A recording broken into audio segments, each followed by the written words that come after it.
السلام عليكم ورحمة الله وبركاته. meesha waxaan noogu sameyn rabaa maanta caawa xalwo afar koob iigu jirto, afar biyo iyo afar koob oo sokor ah, bakeerigaas oo ah saliida maxaa subagaasan ku dira asigana hadhowti hal koob oo waraangaan ku shubaa, labadana kalarada waa isku diraya, mixigan ka dhigaa waa isku diraa labadan kalar kanaan ku sameeyayaa.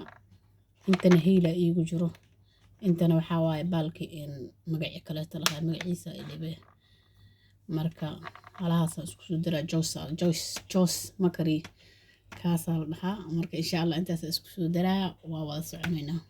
Assalamu alaikum. Today we're going to be making Somali halwa. In here I have 4 cups of sugar, which I'm going to add with 4 cups of water.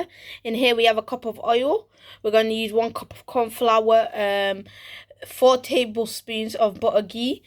We've got some food coloring red and yellow, which we're going to mix together to make the correct colour. We've got 5 nutmegs and some green cardamom powder. And that's all we're going to add together. We'll see you later in the next bit. waa kana sokorta hadaan ku shubayaa,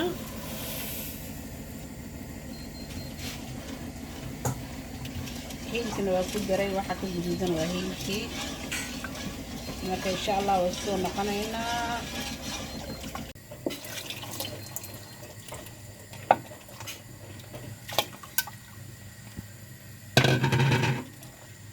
waa kana saan soo shubay waraangadii aan ku shubay bakeeriga waraanga ahay, marka saas uu soo baxaya.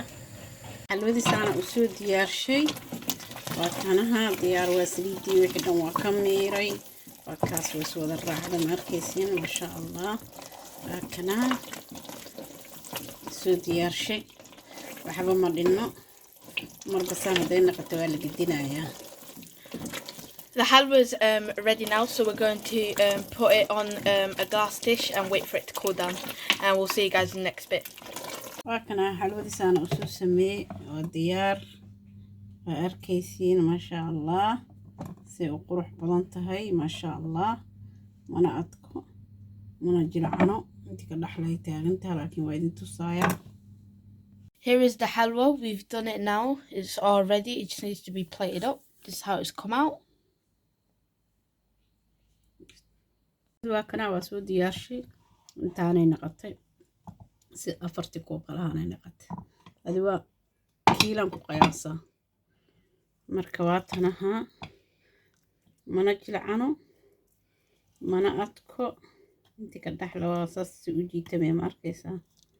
waa kaasa saas u qurux badan tahay.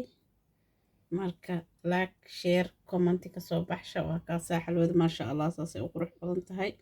insha Allah like share comment. Here's how the halwa came out. The 4 cups of sugar turned out like this. We would think it's about 1 kilo of halwa, and then we're gonna have it with some biscuits. So yes, please like, follow us. There's also a YouTube channel where you can get all the recipes. Thank you.